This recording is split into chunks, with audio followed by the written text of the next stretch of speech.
primary ignition. This is Star Wars. Look out! Core World News. You may fire when ready. From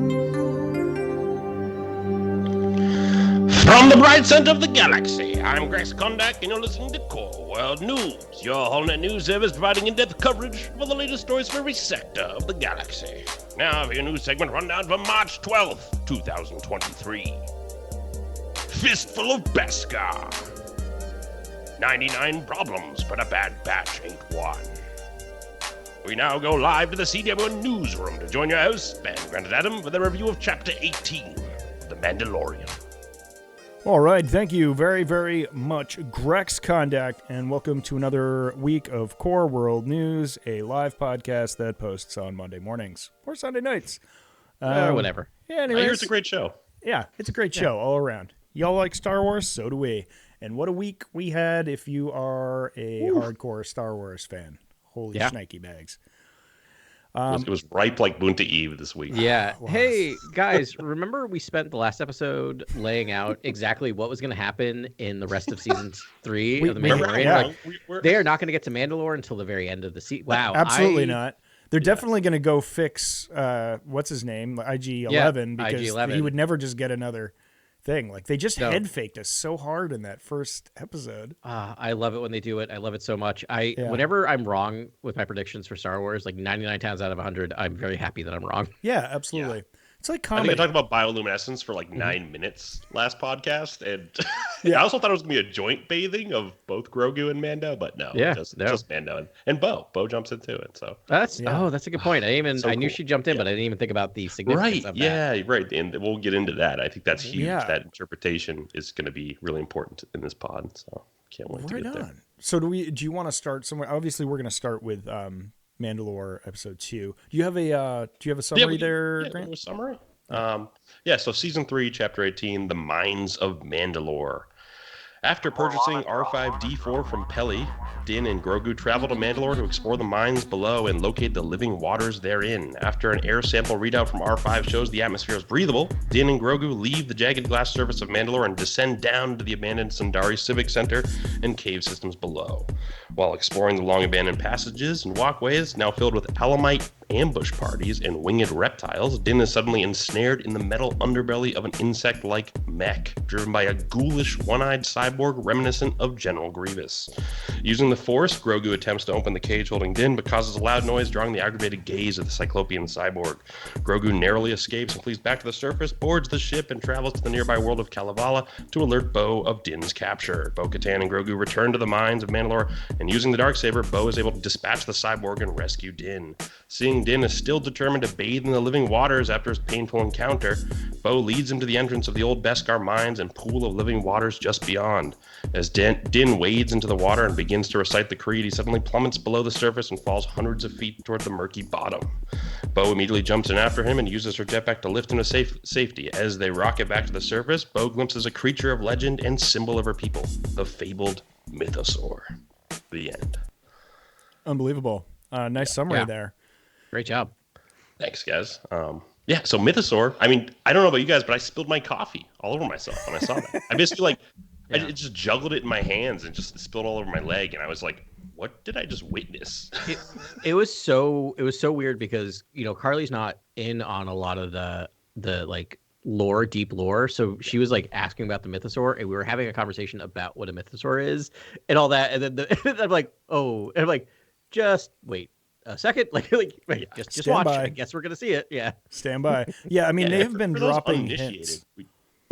We do kind of have hints of what it is in the show already for those who are uninitiated with like the lore of the Mandalorians, things like that. I mean, the armor says, I think in season 2, Songs of Eons Past told of the Mythosaur rising up to herald a new age of Mandalore. So we have had it mentioned in the show before. I just don't think people have equated the silhouette design to that creature. Yeah. And she was just more interested in like what was it in old EU? Like I'm usually the old EU whisperer for the stuff, and I'm like, well, and then it's like 5 minutes later, and then the Mythosaur. I'm like, oh, we missed the Mythosaur. Because I was going on about Boba Fett. Yeah, so there's... Right, the Mythosaur is integral to the legend of Mandalore, right? It's something about, like, taming the Mythosaur. And we heard Boba Fett say, like, oh, it's no problem, like, riding a Rancor, because we used to ride the giant mythosaur. Yeah. Also, episode 17 or chapter 17, I think they call it. So the first episode of the season, it starts on the mythosaur skull behind the armor. Like of all the stuff she carries with her, she always takes her like mythosaur skull with her. Yeah. And yeah, and then they talked about how it's a symbol of their people and all that, over and over. And then she drops in like, yes, the mythosaur used to nest here actually, and all that. And you're like, what's okay, the deal here with it her comes. clan? Does she have a clan? Is that her signet, the mythosaur? Like, I'm just. Who's that? Bo-Katan or the armor? The armor. The armor. Is that her signet, the mythosaur? Or have we seen another? I don't know. I think she's a Mandalorian, and like so that's. I mean, she's obviously what is it? Death Watch or no? See, I'm starting to Children drift from that. Children of the Watch. That view. Yeah. I don't know if that perspective holds up for me anymore. I feel like the Children of the Watch are simply they've kind of retreated into the creed after the cataclysm, right? It's like almost like a traumatic reaction to the cataclysm. It's like, oh, let's go back to the oldest of the codes that we used to follow, and hopefully in that we can keep our people alive. We can survive. Yeah, I mean, it seemed to have fractured all the clans, so it's like there's still like a clan system, but I think the armorer is, like you said, retreating into the old code, the old ways, and using that as the main flag there. And it looks like she's collected people from multiple clans. Yeah, in her covert. Yeah. Do you want me to? So I got a couple of pieces of kind of trivia that may point it towards Death Watch. So this is gonna get real trivial for a second. In the French version of The Mandalorian, Death Watch is translated as, I'm not even gonna try to do it, but the translation is the heirs of the Death Watch. So that's the French translation. Yeah, right, children of the Watch, right? The children, but the heirs kind of, again, suggest a connection as well. And then the other point is that, remember, he was rescued. Din was rescued by members of the Death Watch. Yes. Right. Yeah. Right. So both those kind of put together, I think we are looking at a pretty clear or a pretty close connection between the two. And he mentions he was raised on Concordia. Mm-hmm. And that's where Death Watch had their home. More like the Concordian, am I right? Oh gosh, golly. Anyways, no, I don't think there's any like argument that they're not part of Death Watch. I think they are the descendants of Death Watch. I just think that the creed seems pretty old. Yeah. Like, I agree. Like, yeah. Like, they say the Mandalorians go back like 10,000 years. The creed does, and Tarvizsla constructed the Darksaber like 1,000 years ago. The creed is old. Like, this isn't old. Yeah, it's just they interpret it differently than the other. Right, and that's what's the most interesting, I think, is the different interpretations. Yeah, and I love how they're sort of just giving bits and pieces of Mandalorian lore as the season goes on. We get a little more each time, and so I think it'll continue to be fleshed out with the history, what's happened since then. I mean, they talked about, there's the plaque that we see in the pools, and she reads it and she talks about how it was just like sort of this festival, ceremony, and it didn't really mean much, and but it's always been there, and so it's sort of like that's a really important thing where it's like, yes, the tenets of the Mandalore have always been there, but as the Mandalorians evolved and they became a peaceful nation. It became sort of like, okay, a little more symbolic during times, but it was always there. I thought that was really cool. And I think they're doing a really good job of not, coming out and saying who's right and who's wrong in this. And I appreciate that type of storytelling where I tend to lean more towards Bo-Katan's viewpoint. And that's just personal, right? But at the same time, when you watch Din Djarin bathing himself in the waters, it's hard not to be moved by that moment and seeing the connection there, right? And feeling that. And I think that's such an important moment because all you hear is the armorer, and it's hard not to side against her, but watching how important it is to him, you kind of start to feel it. Yeah. Yeah. I mean, I think my favorite moment in the show is when Bo-Katan tells him, my father gave his life defending Mandalore, and he just stops dead in his tracks and says, this is the way. And I mean, it maybe it's more of that culty stuff where she sort of looks at him like, are you still into all that like culty stuff? But she seems affected by that. She's like, someone actually gets it. And he's like, that's the deepest honor a Mandalorian can achieve. Yeah. It was a nice moment of connection between two people who interpret their religion differently. I think a lot of people interpret Bo as this sort of like icon of sort of free thought individualism and outside the creed. And I have a completely different read. I feel like in actually Boba Fett, when the armor is going into the Darksaber, and if someone wins the Darksaber, an unworthy person gets the Darksaber, and then they'll be cursed, and the Mandalorians will scatter to the four winds. I think that's literally what I think. Bo thinks she's cursed. Yeah. I think that is the read I have of that character. Whereas a lot of people are reading her as the skeptic of the creed. She doesn't wear a helmet, all that stuff. I think she's like, I can't believe this creed because if it's true, I'm cursed. Yeah, and I think I haven't heard that I anywhere. broke it for everyone. That's so major, and I think that's like what she's thinking about all the time. And almost everything she says is like a rhetorical sort of question. Like she's almost talking to herself when she's talking to Din a lot of the time. And I think she's fascinating. And I also think it's so cool to see that she's pro Jedi, and sort of the armor has these kind of wary of the Jedi. It's fascinating to see the dichotomy there between the armor and Bo specifically. Yeah.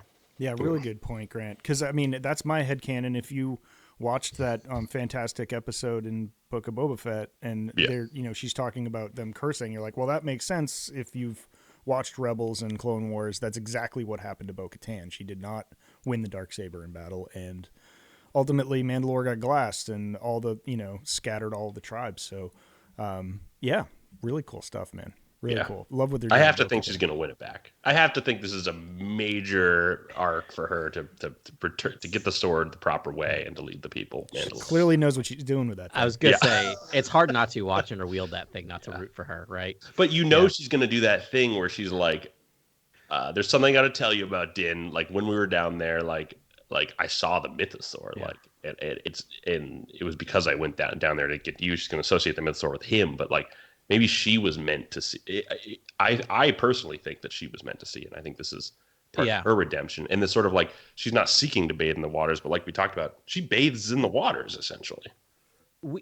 So I think you're 100% right. And I think one of the things we might be getting is a bit of a fake out where, the name of the show is The Mandalorian. We haven't said which Mandalorian the show is about. Like we may actually be watching Bo-Katan's story.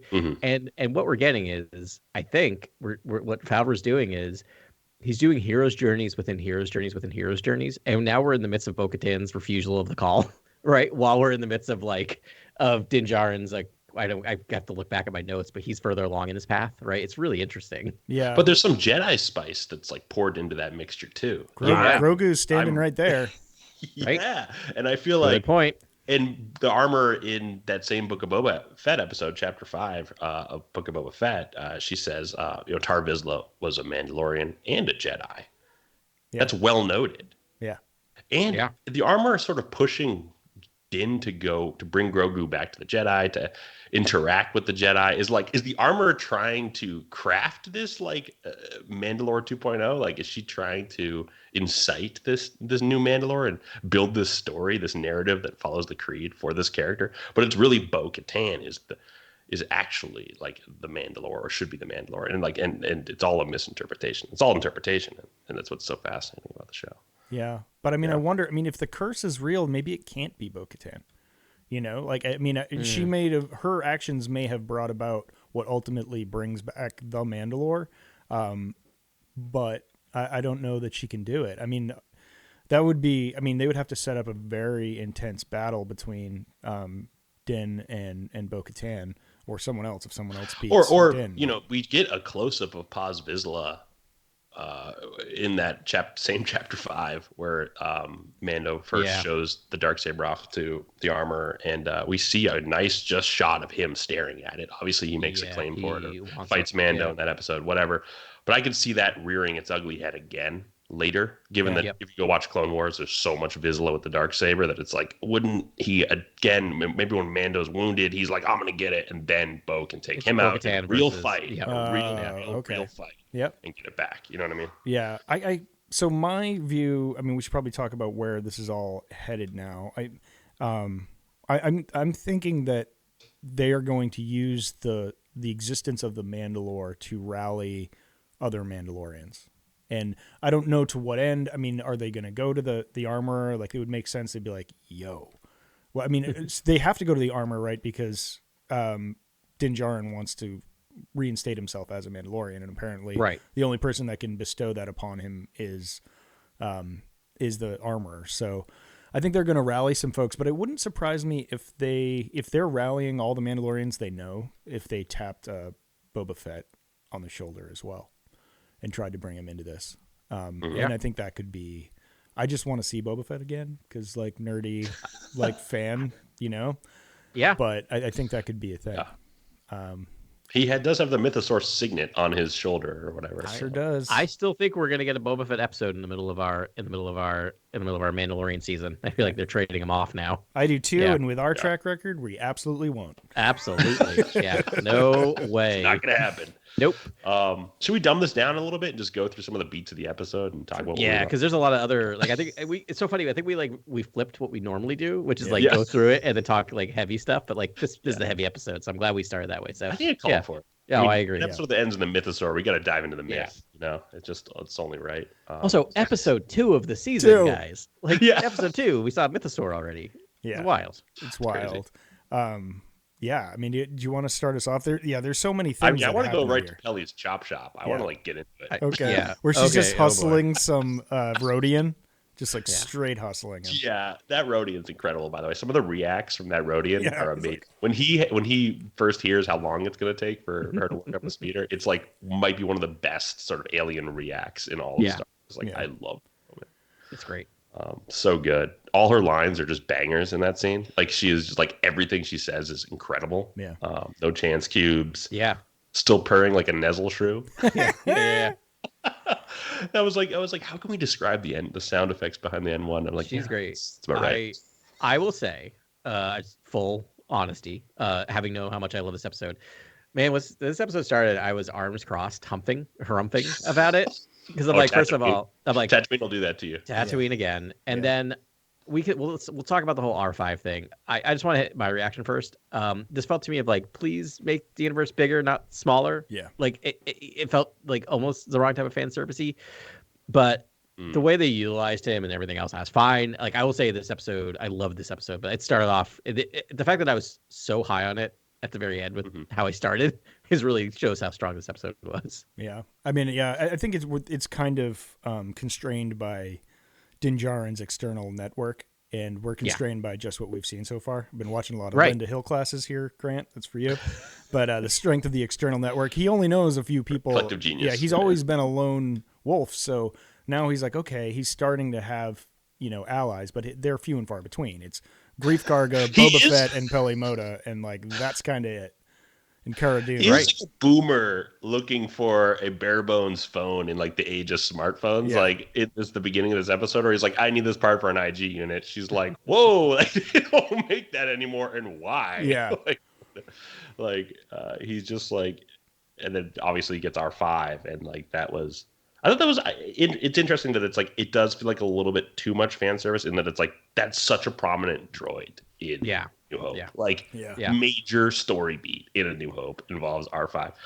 I was actually charmed by it. I actually thought it was like a beautiful sort of like almost like from a certain point of view, sort of which we're getting a new. Well, he finally gets his adventure that he missed out on. Which I can't wait. It just felt like a fun little, from a certain point of view, story with R5 with Mando, and it just felt small enough to work for me. Yeah. If it was any crazier, like he did some R2 level stuff and hacked through security systems or whatever, like that would be a lot. Yeah. I don't know if it felt like this way to you, but I think they were trying to do like in A New Hope, his like exploding unit was like a refusal of the call. Like he can just do that on command because he did it again here. And then she's like, nope, not that easy, buddy. Get in there. And he's like, okay. He's just like kind of a coward. And we know from a certain point of view, we get R5's POV, and he says he did it for a very noble, virtuous reason. But it was like, maybe he's just a coward in here. And I'm like, I'm okay with that sort of, retcon. This is why this podcast is important to me, because you all won me over on this. Now I love it. Well, it's fun. It's not too much. I did like that they did stay true to his character. Yeah. Another note, and so we're doing this on Sunday, right? So everyone's been talking about this for like 4 or 5 days. This is our Sunday matinee, but someone mentioned like you have a BB unit right there, like a literal droid that's like created for adventure. the BB. Oh, the BD. BD, Yeah, sorry, one- BD yeah, unit. Yeah. Like right there. This is the unit that Cal Kestis Right. uses. Oh yeah, and I know. It could like ride on Mando's like shoulder as he Oh. explores the cave. Like yeah, They it's- could have Yep. done that, and she was like, but I think it's more Pelimoto being like, "You're not getting my good droid." No, she has no use for sure. R5. Yeah, poor R5. But yeah, I thought it was great to see him get his hero moment in there. It was really fun. I mean, it blew me away too. Absolutely not expecting that. Like I thought he No, was just no. window dressing, and it was like, ha ha ha, that's R5 in the background. Yeah. But then it's like he gets thrust into the adventure. Love it. So that's the question. Do you think we're just not gonna get IG-11? Do you think that storyline's dead? That would be hilarious. I think there's enough setup that he Yeah. almost has to come back. But Yeah. why do all that and not have him Right? come back? And it sounds like he wanted them also for protection, right? For Grogu. Yeah. So yeah. Yeah. We'll see. We'll see. And speaking of Grogu heavy episode and like just heart melting cooing and trilling throughout the entire episode, like just wonderful sound effects. Yeah, his noises I think are even better than talking. There's you know, again, people like sort of being like, do you want Grogu to talk? Does he talk now? Like, what does it happen? But I think it's kind of more fun just hearing his little noises. They're kind of cute. Mm-hmm. So many fun little noises in this episode, and then he does. I don't think does he say Pelly in the beginning? Because I listened back a couple times. It does not sound like Pelly. No. No, it's like But again, as a relatively recent parent, he is definitely getting closer to talking, right? Like the noises are becoming more, and so I'm still calling it Grogu's first words this season. Yeah. Din is pretty close to Dad. I wonder if he's just going to say Din. Yeah, Din. That's a good one. That totally could work. Yeah. Short word. That would be pretty cute. Yeah, just like a word here and there. That would be pretty amazing. Because he's doing the things. Like he understands what's going on, right? He was able to navigate, and I mean they talked about it at the beginning of the episode. You need to learn how to navigate, and so there he does. He navigates for Bo-Katan to get to the right place, and he navigates for R5. He's like, take me there, but just like pointing, which is like a meme already. Yeah, I was about to say mutable moment is probably the point. Yeah. That's definitely we go there. Yeah. Thank you. That's super fun. A lot of navigational setup with Grogu. Yeah. And we know there's a lot of force navigators in the books and things like that. I wonder, and we saw Purgles earlier, I wonder if that's something interesting. Yeah. And we've got Ezra and Thrawn possibly coming up in the mix. So that's all really, really cool stuff. And I mean, I guess we're now at the caves. Now we're going in. Yeah. Yeah. Yep. We got our first sort of antagonist with the Alamites, which again, very memeable. People are finding a lot of examples of cave dwelling monsters from previous media, which is sort of funny. But I thought, that's what made them great and realistic. 4 eyes and tusks. And I thought they looked really cool.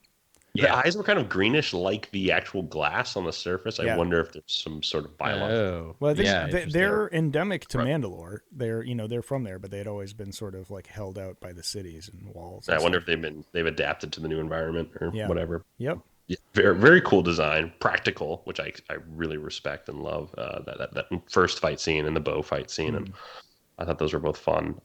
Love the shot of Mando just pushing that last Alamite off the edge and just plummets down the city. Yes. Yeah. That's amazing. That stuff was great. Grogu making some incredible noises as they're exploring the caves. But now we got our guy.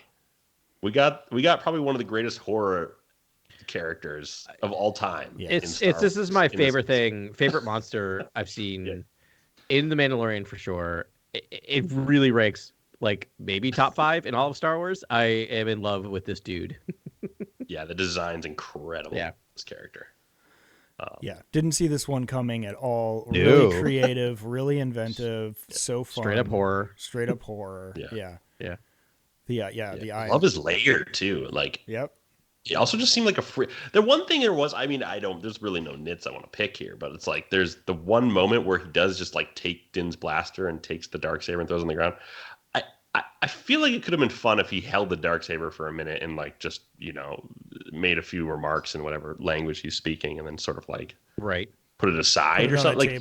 He's been there long enough and he seems like he's got a pretty high IQ given like all the mechanical contraptions around him. Like, wouldn't he know maybe wouldn't it know what it's dealing with here, what that Darksaber is or anything like that? I don't know. This is one of the examples I think of them making the galaxy bigger.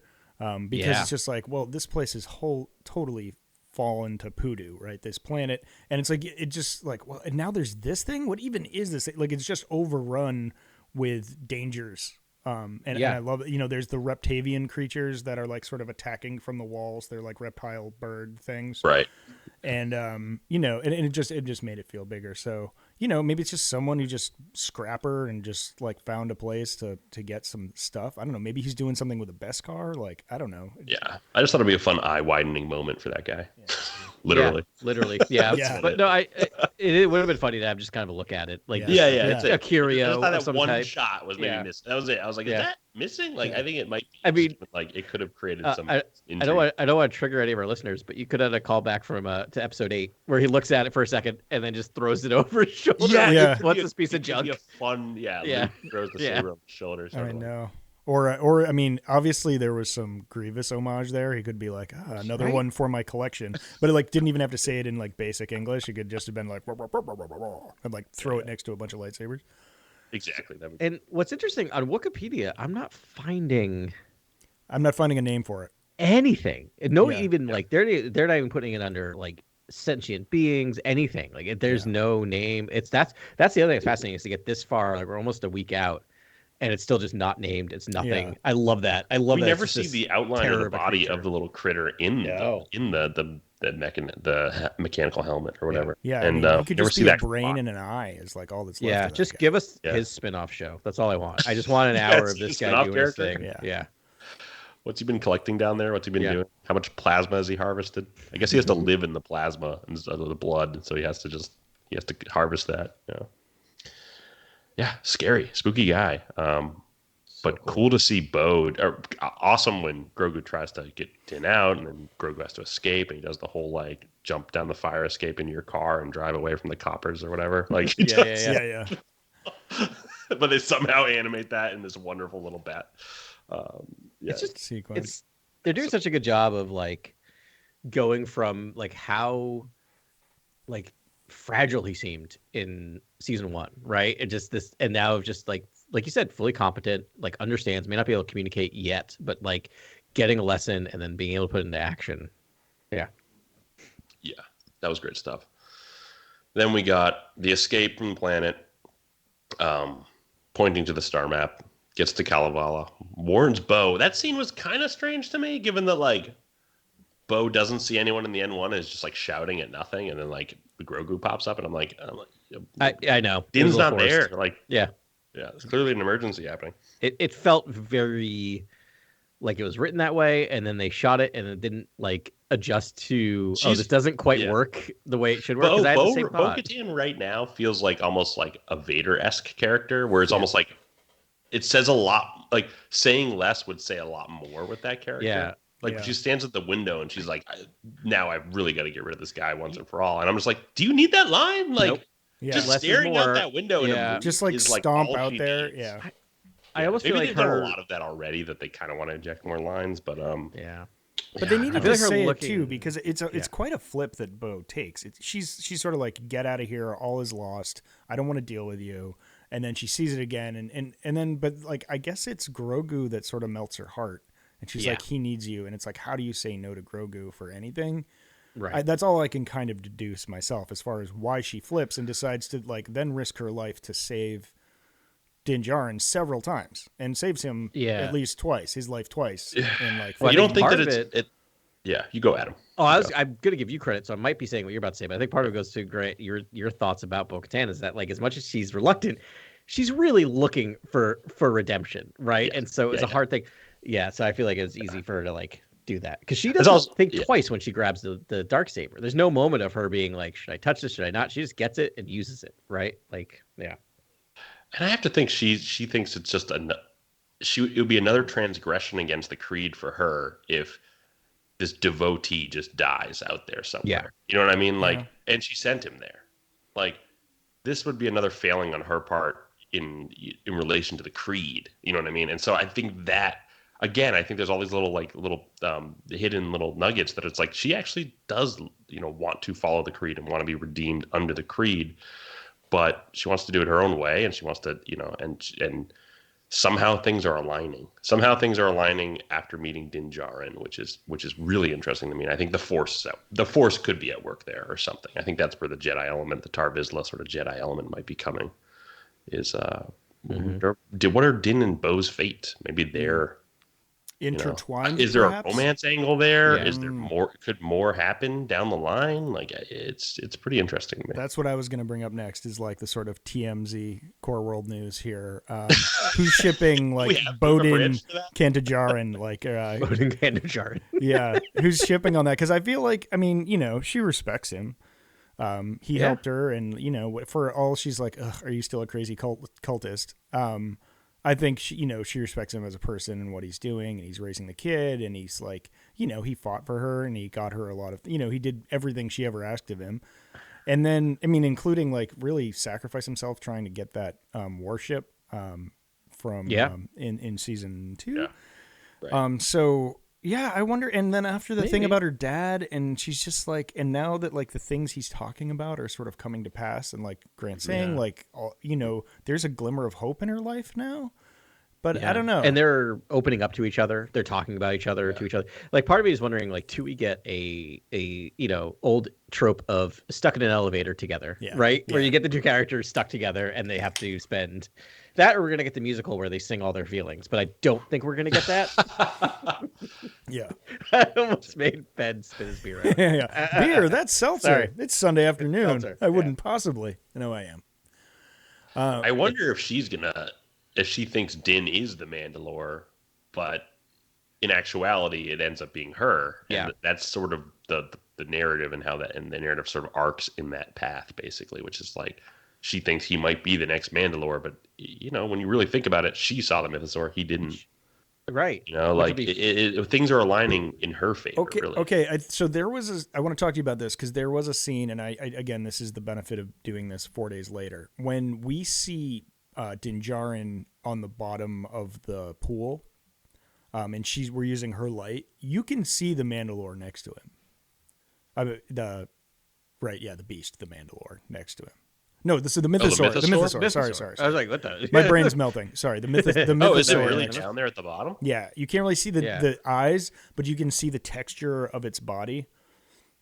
Are you sure that's not just the same Mythosaur and maybe its tail or something? That's what I'm. Massive. Yeah, it wasn't like its face, but it could have been actually its snoot. We don't even know what a Mythosaur looks like really yet in canon, but you can see like off to the side, it like could have been mistaken for a rock formation, but it's pretty much the texture of its skin when we see its eyes open. Yeah, that's fascinating. So I'm just saying, I'm not trying to throw cold Beskar water on this, but I don't know. There's a couple things going on there. I think Favreau and Filoni are doing a good job of creating all these red herrings as well. Yeah, I mean, we have like Bo sees the Mythosaur, but the Mythosaur's there when Din's arrived to do the creed and to atone and things like that. And so it's like, is it his atonement that brought the Mythosaur there? Is it her intervention that in seeing the Mythosaur that is why it's there? And this is all just, and prophecy's messy, and prophecy is not real given your own perspective. Some of us, I'm not one who really believes in serendipity and prophecy and stuff like that. I'm kind of more of a realist. And so it's just messy, and it just could be there. That could be its layer. But you also have Boba Fett and Book of Boba Fett riding the Rancor. Eventually the Mandalore has to ride that thing. It's just all these different they're really trying to pull you in these different directions about who could actually reclaim the mantle of Mandalore and who could actually fight the people. And I have to throw a fourth one in there. I mean, Grogu's there. And if you were going to ask me who has, like, out of those 4 people who could tame a Mythosaur, like, I would say Grogu with the Force is your best bet. So Grogu tames it. Din rides it. Grogu tamed the Rancor too, at the end. So that's very true.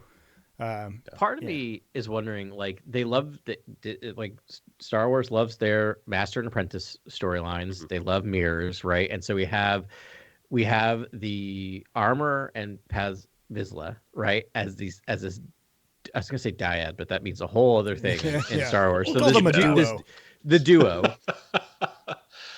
But the other thought is, like, I love this idea, Grant. If Bo-Katan is the Mandalore and is a reluctant one who's just like, yes, I understand that this is a title, I accept it, but I don't believe in all the jargon. And then you guys heard number one being Din Djarin, who's just like constantly going, no, but this is the thing, this is the way, this is the whole thing. It'd be such an interesting mirror to what's going on with the armor and Paz Vizsla. You'd almost be like doing that, and then you also have the whole thing where you have it's actually Bo-Katan and the armor battling it out, and then you actually have Paz Vizsla fighting fighting Din Djarin, right? Like it'd just be this fascinating kind of represent, this dude, this guy. I keep wanting to say dyad, but anyway, you got it. Yeah. Dichotomy. No, that would be very interesting. Yeah. Yeah, I think I think a lot of us are thinking Bo on this podcast. Do any of us think Mando's going to end up with the Darksaber at the end of this? It's a possibility for sure. Yeah. But yeah. Absolutely. I think Din Djarin. Yeah. So you think Din will have it at the end? You think Yeah. Din is the Mandalore? Yeah. Okay. All right. I think that's what we're doing here. Because it would just I be like, too. I like Din as a drifter, and I'll staunchly stay in that camp for the entirety of watching this show. Is that he almost needs to end where he began? That's just where I live, but it's like No, that makes a lot of sense. Because it's Yeah. like, what is he just going to sit on a throne and do whatever? But it's like, I mean, technically the Mandalore can do whatever he wants, but if they're looking for a leader, you're right. It's like, but it's just like, Boba Fett would be corny. Bo-Katan already had her shot. I guess she could come back around and do it. Sabine Wren, is out there somewhere, but we know she's going to go on her own adventure with Ahsoka soon. Yeah. The Armorer is like too hardcore.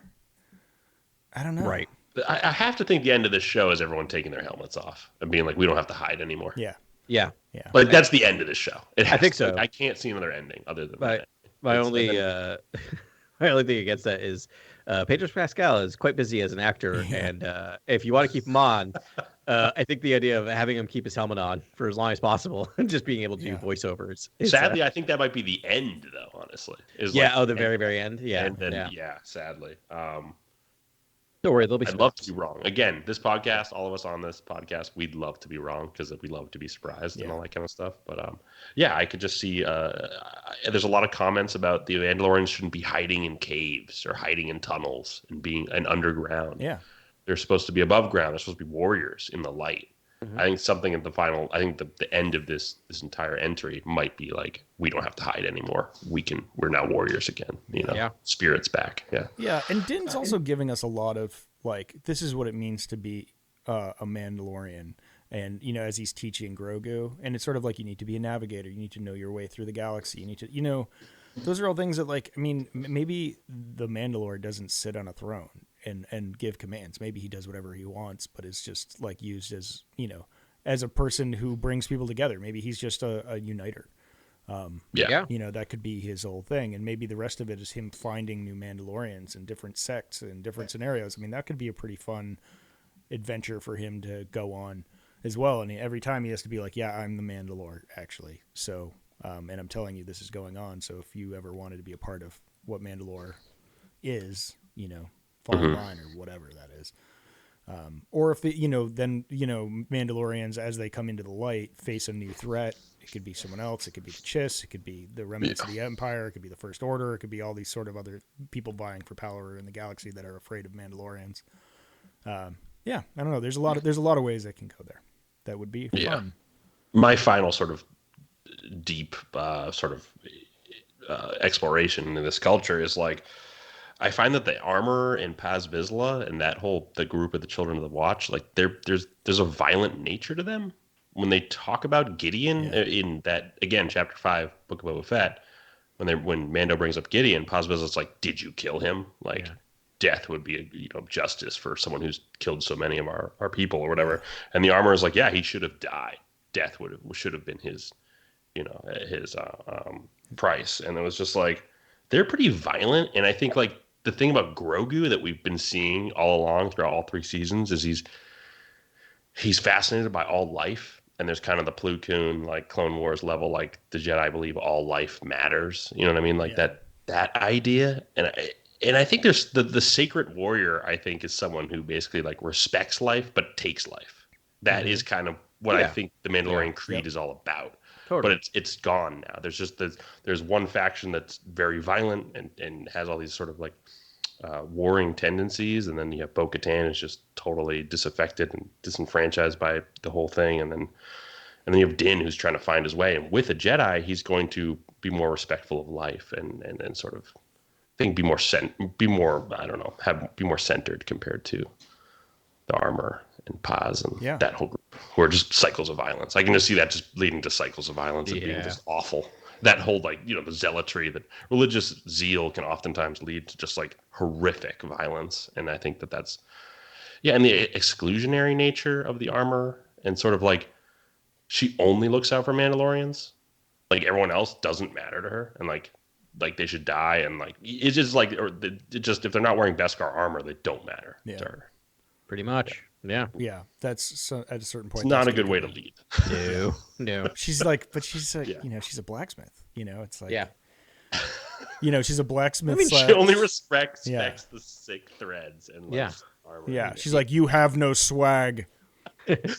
Your drip, I find disappointing. I love it. I love a super inadequate. Such a compelling character, and it's just a great way of making a character that I'm like, would I want to hang out with her? Well, maybe hang out with her, but would I want to be part of her cult? No, know. Yeah. But do I want to hear her talk for hours on end? Yes. Yes, I do. Yeah. I want story time with the armor every night. Rad. We could probably go on and on. I know I could. I think at some point we're going to see some background on Grogu's sort of lost 25 years. There's like, we know he was in the, place for, Jedi Temple for 25 years, and then we don't really know what happened after that. I think we are going to see that. I think we are going to see that. I agree. Which is exciting. What does that mean? Like, why is it important? Who came through for Grogu? Or did they come through? Or was he an experiment for 25 years? Some people think that online. Some people think he was with cloners for 25 years, like in a test tube. That would be my theory, unfortunately, because I feel like when we get him, if you think about how, I feel like part of it is that he is so traumatized. Yeah, perfect word for it. That's part of what's his coming back into the world is because he's just been. It's horrible to think about. Like, that's the other thing. Like, do you want to tell that story of a child being held captive for 25 years? I don't know. Yeah. But like, I can't imagine he was just out there in the world doing his thing. Right. What if he was one of the Jedi in the Amber? I mean, I guess those were all dead. But yeah, I mean, he could have been in a cloning facility somewhere getting worked on, which is actually a pretty good little segue. Oh, look at that. Oh, yeah. Look what you did. See what I did there? Masterful. Oh, let's just go and do it, guys. Because we skipped the Bad Batch last week because, oh my goodness. Mandalorian premiere. Right. But this week we are going to talk about the Bad Batch. So let's do it now. If you're having clone problems, I feel bad for you, son. I have 99 problems, but the Bad Batch ain't one. All right. Now we're going to do our Bad Batch segment. We didn't prep any big stories or some summaries for these two, but they happened and they were fantastic. So I didn't watch last week's episode Metamorphosis until after we did the pod, just because I was like, I don't want to be distracted. I don't want to think about anything. And then I lost my mind. I was just texting these guys. I was like, the text was hilarious. Yeah. I was like, we were all deceived. Yeah. Don't sleep on the Bad Batch. Yeah. They were fantastic. And we immediately go into, we have a new, into cloning, which I know Grant is just like been all over. And Adam too, you've both been stoked on the cloning, bringing that back. And then we have a new nemesis, a new antagonist named Dr. Hemlock. Who's doing a little on the nose. Yeah, right. For those who don't know, hemlock is a poison and a tree. That is poisonous. So, I mean, but, in classic Star Wars way. It's a great Star Wars name. But, I mean, and we know he's got some, and he's tying back in more the remnants of Kaminoans to help work on his place. Right. And we actually see one of the ones that I thought she was dead, but I guess she was pulled out at the end of last season. Nala Se, I believe. Yeah, Nala Se. To work on some project. And I don't know where your guys' head went, but mine immediately went, I'm like, well, here we go. We're going to start talking about cloning for the Emperor right now. Yeah, right? Me too. Right. That's what I assumed. Yeah. Also, just Omega being some sort of puzzle piece. Yeah. Finally, I've been like, there's so much setup Yeah. that she has some special purpose, right? Or she was made with some special purpose, and there's hints of that. We're not there yet. We don't know what that is. We don't know is she the codex for all their genetic research? Is like, in a level like does her blood contain a lot of the, I guess the DNA that essentially they need for future cloning and all that kind of stuff, or is she like is she have special abilities of some kind? Like there's a lot to think about. But I feel like we're starting to see where the show's heading, right? Because we get both those things. We now have that puzzle piece of like Omega is needed by the cloners, by the Empire. So now they have a target on their back, whether they know it or don't. Little overlap with Mando. Yeah, a little bit. And we also know that they seem to have agreed that they're done with Sid, right? That seems to have finally come out a little bit in the wash. Yeah, we finally got it. So when, the other episode ended, when they were stuck on that scrap planet for 2 episodes, Sid blew them off. And so they are still chafing from that experience. And we're like, they used it ultimately to negotiate a better percentage of the cut of the next job. But they're, like you guys said, they're kind of out of Sid. Yeah. Not a great situation when every job is a suicide mission. No. Yeah. Right. And I think they had talked about it because I think, did Tech say, I think like, leaving her might not be that easy because she knows about us.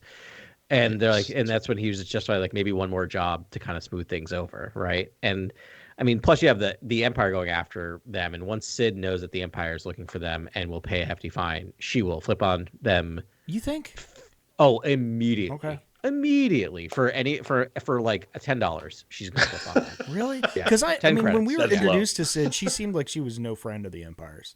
And No, but she's a friend of credits. she is, yeah, and she might be falling on hard times. I feel like there's a narrative to Sid that we haven't seen. I mentioned this a couple weeks ago too, but there's something going on with Sid that I think is important that they haven't told us yet.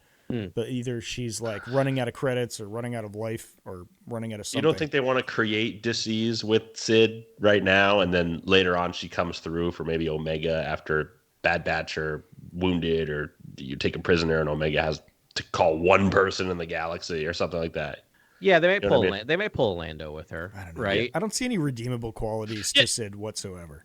Really? I don't know. I think she takes the time to think of these fun nicknames for the guys. Are like they fun or are they cares? condescending? Yeah, are they? I love when someone Goggles? calls me goggles. Yeah, Yeah. What's Hunter's Bandana? Like bandana or Yeah, something? bandana. It's like so bad. Yeah. Yeah. Maybe she doesn't want to learn their names. Never mind. I retract that point. Yeah, she doesn't want to learn their names because they are just fodder yeah, for because her all capitalist clones look machine. alike. Yeah. I don't know. I believe in Sid. I'm Team Sid over here, guys. I think All she. right. Okay. Bless you. can always Force trust Trent. bless you, Yes. Grant, for taking that. I like that you look angle. for the good of everyone. Yeah.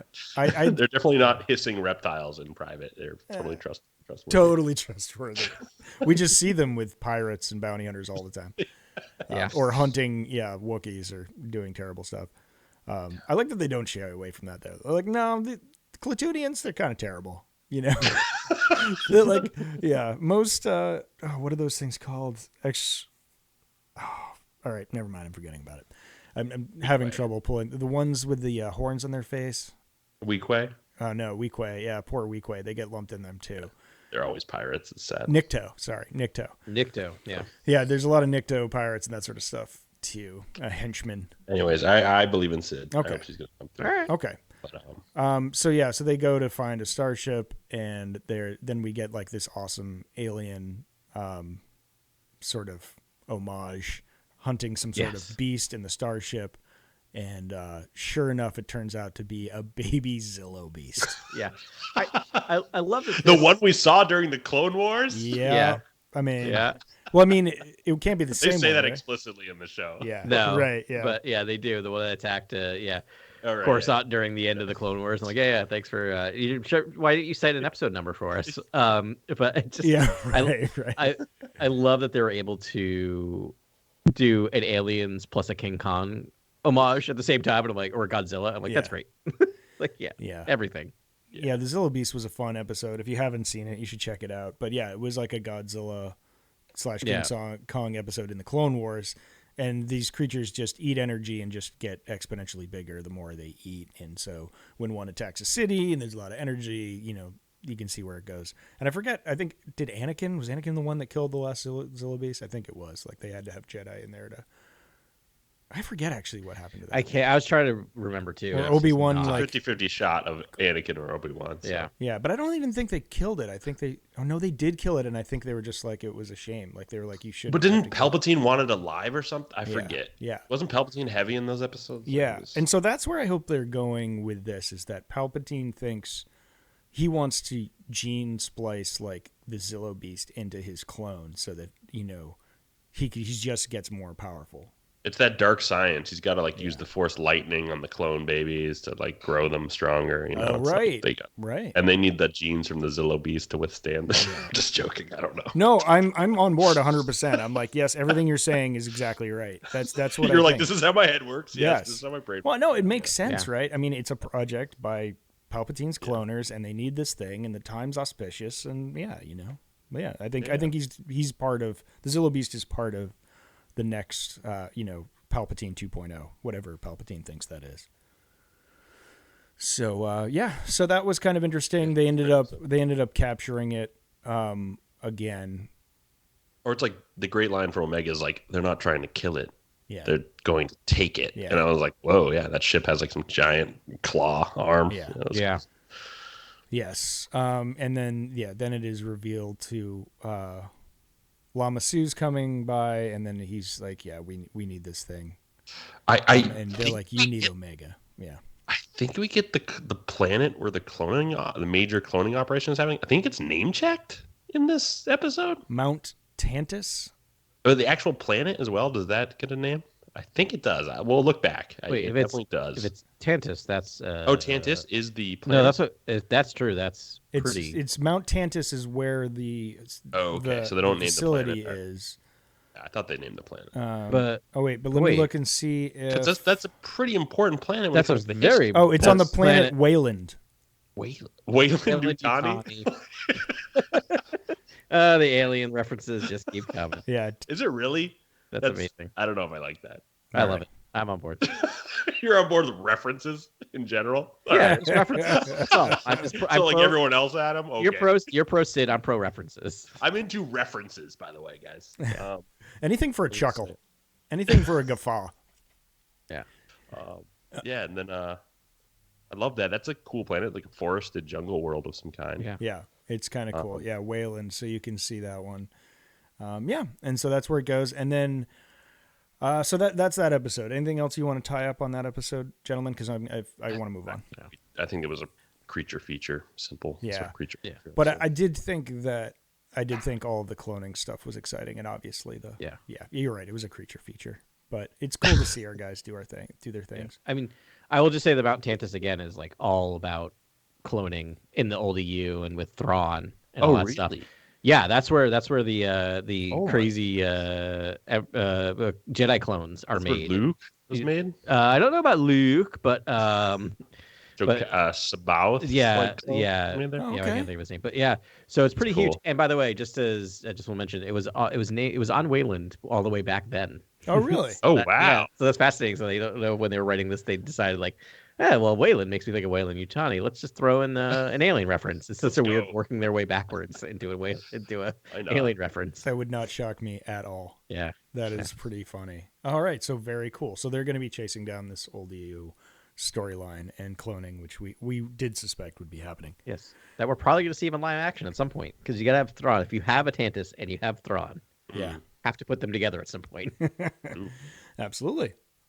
Would he come into Bad Batch though, or he's gone at that point? Who knows? He's around. He's around actually. Oh, he's around. Oh, he is right. We could get a Thrawn pop up in Bad Batch. Yeah, I didn't interesting. That. A pre-Rebels Thrawn pop up. There's gonna be like synergy like we've never seen before. When they roll out Thrawn, it's like the airwaves are gonna turn blue. Like it's gonna be, the font will be blue. Like he'll be in every show. Yeah, it's gonna be, that rollout is gonna be insane. I know, that is really. I mean, it could be very confusing because they're like, well, I saw Thrawn in Bad Batch, but now I'm seeing Thrawn in the outer regions. And what's he doing? Because like I have trouble keeping track of it, and I don't even I've already partitioned Legends Thrawn from canon Thrawn. but still, because we got 3 book trilogies about Thrawn out of order. So it's like, okay. Yeah. It was kind of hard. And then Rebels Thrawn, and then we're going to see Ahsoka Thrawn, and now we'll have Bad Batch Thrawn. Weirdly, we've had more Thrawn in new EU than old EU. Yes. Which is wild. That's crazy. No When you complaints. think old EU is that's kind of like the scaffolding for old EU. He's And only then had now 3 it's books in the old EU. Yeah. Yeah. Keep that in mind. But those are like the pivotal, like kind of like trilogy-esque Yeah. sort of story. I mean, it was the end of the Dark Era in Star Wars. It was like Yeah. the first new thing going on. Yeah. So cool. Yeah, and very cool that they did that. So, all right, let's turn the page to the next episode, The Outposts, which is episode 12 of season 2. Yeah. Yeah, 12th episode. Yeah, it is. Yeah, I'm not going to go through the whole summary here because it's massive. But we get another Crosshair episode. Yeah, which I love. I love when we get these. They're so good. Yes. I understand why they sprinkle them out because, man, are they depressing watches, but really great. Oh, but I love them. Me too. Because aren't you just like cheering a little bit for Crosshair to be like, Crosshair, bro, come on, man. Come on back. Yeah. Come on. You know what's going on here, guy. Yeah, you are. Definitely. I just like the sharp shift in tone that his episodes have. Yes. It's just like, how about the bleak world of a cog in the imperial machine? Like, how does that feel for you as the audience? And you're like, nice. It's super refreshing compared to like the gallant adventures of the Bad Batch. It's like let's really get into like the psyche of these soldiers who are just fodder. It's awful. They it's use dark. different animation. Like it literally is darker. Like it's shot, or I guess animated, bleaker. The music's bleaker. Everything's bleaker about it, and I just love it. And I feel like it's just every time you watch Crosshair's world, you're just like, yeah, buddy, that's the choice you made. Like they keep reminding us and him of like the quote unquote, I'm gonna say it, hell he put himself into, right? Yeah. And so that's what does it, Ben. That's why you're rooting for him, because you just it's great to watch him just be like, come on, wake up. Yeah, absolutely. I mean, I mean, at the end of this episode, we kind of get a new storyline for him, which is kind of like it's evolving in a major way. But I don't know if he can return to the Bad Batch. I think that's something as an audience member, I'm kind of struggling with. I don't think so, but I think we can. I don't think so, but I think the Sid thing that you're talking about might be with Crosshair. I think Crosshair is a sacrifice at some point to save Omega. Who I really like. Yeah. Okay. That's probably how Given it's going to go. given that he's in a location that she could also be brought to, and there could be a crisscross there. Oh, that's a good call. There might be an Omega Crosshair episode. Yeah, That could be fascinating. that facility, right? Helping to break her out. He doesn't just go to that facility, and then that facility is a major Yeah. part of his other storyline that they're now, sort of crossing. Oh, right. Because, That's so when this ends, Crosshair wakes up in a facility, but it looks like Mount Tantus because we see that same tech there, that same like clone tech woman with the goggles. Yeah, Hemlock, right? Well, not. Yeah. Oh, she's like, you will meet Hemlock. You'll meet the guy. She doesn't name drop him, but she's one of his. Is it a new Sam Witwer character? The guy who's running the entire cloning operation. Is that Sam Witwer? I'm just wondering. I didn't see his name. I didn't. You seen the person who voices Hemlock? Is Dr. Hemlock the guy who comes in? Yeah, he's the guy. He's the guy. Okay. In the last episode, yeah. Oh yeah, Carr. Emery Carr is the name of that tech. Oh, okay, all right. But yeah, she's in the episode 11 as well, working on the thing. So yeah, so he is. You're right. He's there with this thing in this cloning facility, and he's probably in a bad way. She's like, if you play your cards right, they might let you live. Not really sounding like he's in a great place. No. But I mean, I just have to think that if he was able to go back to the Bad Batch, I think they would welcome him back with open arms, despite all of the problems they went through. They're sort of like, listen, it's war, bad things happen, but you're our brother in arms. Like, and the way they talk about him is just like, that's a choice he made, and Yeah. They're family, and that's the family does that, right? And so I could see that. And Mayday did a number on him. I think Mayday really got in his head. Yeah, like Mayday was just like, have we seen Mayday before in Clone Wars or anything like that? So glad you asked. Thank you. Yeah, good question. Yeah, I looked because I know I've heard his name. I've heard the name. I thought I've heard. I think he was like, I want to say there was a Mayday that was a fighter pilot person in one of the early Clone Wars squadrons that served under Ahsoka and Anakin, but I thought he This died. is a commander, right? Yeah, well, this would have been much later, right? I mean, this would be 20 years after that. Okay. So it makes sense how old he is, but I looked under the Wikipedia and it doesn't say anything. Doesn't say much. All right. It says nothing. It just says he was in the show. That's it. Barton great. 4 is the name of that ice planet they were on, and that was. I thought that was going Wolf for a second. Yeah. Like just given all the gray, right.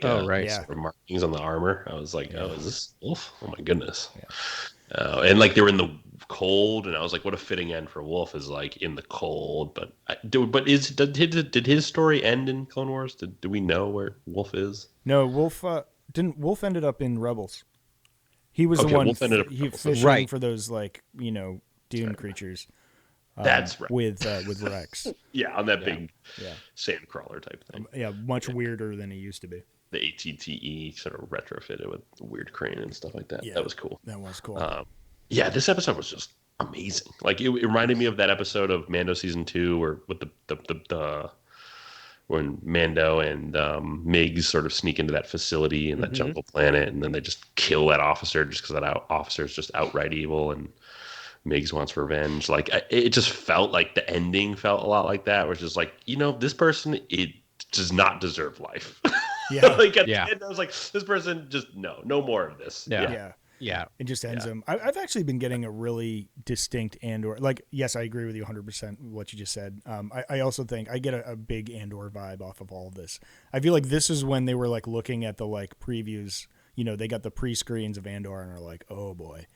And even and even down to the score, Kevin Kiner. I mean, it sounds a lot like Sterling soundtrack for Andor, and it's just so moody and it's so slow in a beautiful way. Just like they took the time for Mayday to like disarm the landmine, and it was just loved that part. Yeah, I loved that part of the episode. Yeah, remind me not to. Firstly, before they go, that is the best sequence in that episode. Before they go into the tunnel or whatever, and then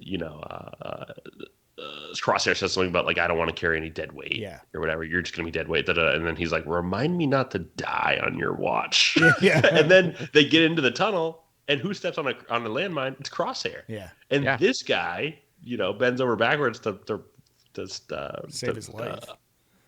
Fix the mine, defuse the mine, and then he saves his life. And then that to me was just like, you need to look at your moral compass, Crosshair, and you need to realign, because this guy just went out of his way to save you, and this is what good soldiers do, is they're also there for each other. And I think you've lost that, and now he's back.